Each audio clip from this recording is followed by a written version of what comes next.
الفاتحة.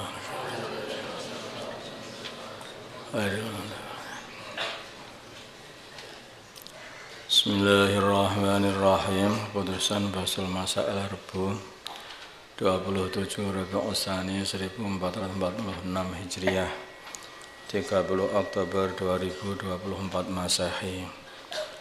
Masalah kedatangan Paus Fransiskus.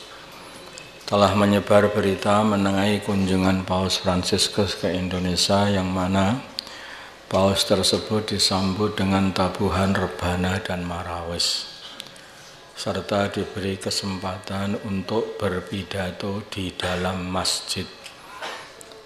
Hal ini menyebabkan banyak warga Indonesia yang mempertanyakan hukumnya. Pertanyaan: bagaimanakah hukum menyambut Paus dengan tabuhan rebana dan marawis? Maksudnya untuk penghormatan. Jawabnya adalah haram dan dilarang dalam agama.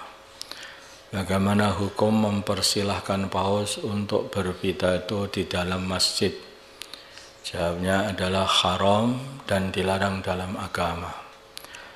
Bagaimanakah hukum membacakan lantunan Al-Quran dari seorang hafidhoh untuk acara yang dihadiri Paus dan pembacaan Injil Lukas di masjid? Jawabnya adalah haram dan dilarang dalam agama. Bagaimanakah hukum mencium tangan dan kepala Paus? Jawabnya adalah haram, bahkan jika ia ridho dengan kekufurannya, maka dihukumi kafir dia.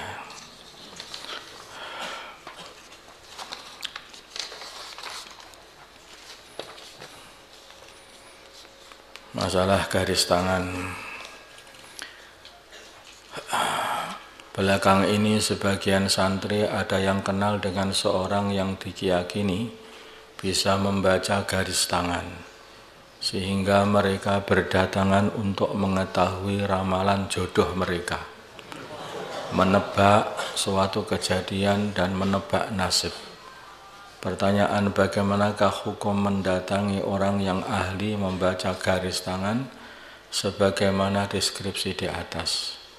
Jawabnya, ini tidak boleh, haram, karena tidak ada yang dapat mengetahui perkara yang gaib selain Allah Ta'ala. Barang-barang seperti ini, menebak-nebak perkara yang akan datang, itu yang tahu adalah Allah. Itu tidak ada orang yang tahu gaib selain Allah Subhanahu wa Ta'ala. Namanya akhirnya jadi bedukun, jadi perdukunan, dukun bedek, kahanah, kahin, dukun kahin.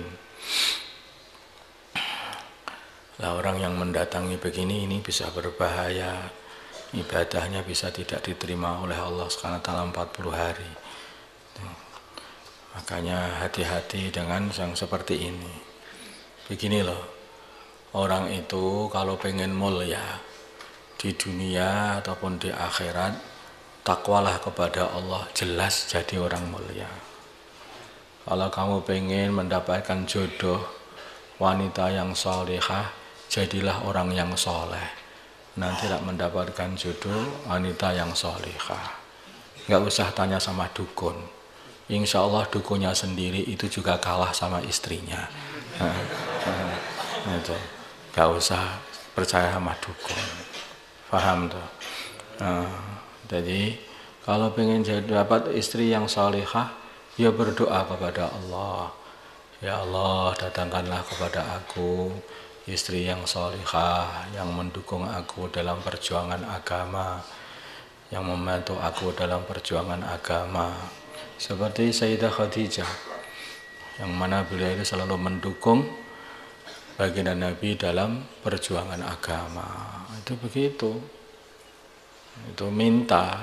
Lah kalau orang itu sudah bisa doa, ditakdirkan oleh Allah untuk bisa doa, minta dikasih istri yang salihah ataupun istri yang minta dikasih suami yang soleh, maka berarti dia akan mendapatkannya.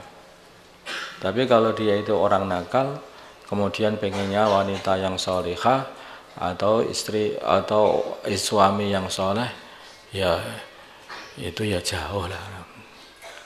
At-tayyibatu lit-tayyibin wat-tayyibuna lit-tayyibat. Al-khabithatu lil-khabithin wal-khabithuna lil-khabithat. Itu sudah jadi pasangannya, orang itu cocoknya. Kalau kamu soleh, gitu, kok ketemu orang nggak soleh, nggak solihah, ya nggak cocok. Kalau ada wanita yang solihah, ketemu sama suami yang tidak soleh, yang fasik, ya tidak cocok. Cocoknya orang solihah itu ya mesti sama orang yang soleh. Cocoknya orang yang soleh itu saja ketemu sama orang yang solihah, ya seperti itu. Maka pengen jadi orang baik, jadilah orang baik dirimu itu ketemu sama teman baik. Itu nggak usah tanya sama dukun. Ya, hal-hal seperti itu nggak usah. Tanyalah sama dirimu sendiri. Tanyalah sama dirimu sendiri. Masalah mengunci masjid. Bagaimana hukum mengunci masjid yang hanya dibuka pada jam-jam tertentu, waktu-waktu sholat maksudnya, dan melarang orang tidur di dalamnya? Boleh saja mengunci masjid, hanya dibuka waktu sholat atau jam-jam tertentu, akan tetapi disunnahkan untuk membuka masjid 24 jam. Nah, 24 jam. Jadi menutup masjid dikunci selain satu sholat, karena dikarenakan di dalam masjid itu banyak barang-barang yang bisa berbahaya kalau dibuka, sedangkan di situ bukan tempat yang aman. Takutnya diambil barang-barangnya oleh orang yang tidak bertanggung jawab. Boleh aja sebetulnya seperti itu. Tapi sunnahnya memang dibuka 24 jam. Biar untuk sholat orang. Kadang-kadang ya orang istirahat juga di masjid. Akikah untuk anak yang telah meninggal dunia setelah balik. Bagaimana hukum bagi orang tua mengakikai anaknya yang telah meninggal dunia dalam keadaan telah balik? Setelah balik ya ini tidak disunnahkan, karena kewajiban menjadi kewajibannya anak dan anaknya sudah mati.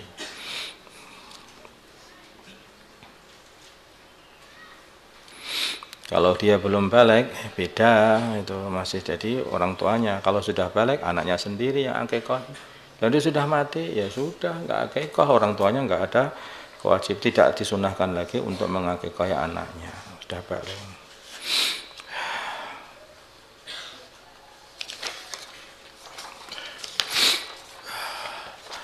اللهم صل على سيدنا محمد وعلى آل سيدنا محمد وما صليت على سيدنا إبراهيم وعلى آل سيدنا إبراهيم وبارك على سيدنا محمد وعلى سيدنا محمد وبارك على سيدنا إبراهيم وعلى آل سيدنا إبراهيم في العالمين إنك حميد مجيد اللهم ارحم أمة سيدنا محمد اللهم اغفر لأمة سيدنا محمد اللهم أصلح أمة سيدنا محمد اللهم آلف بين قلوب أمة سيدنا محمد اللهم انصر أمة سيدنا محمد اللهم عاشر سلطانا نصيرا وصلى الله على سيدنا محمد نبي الأمي وعلى آله وصحبه وسلم والحمد لله رب العالمين.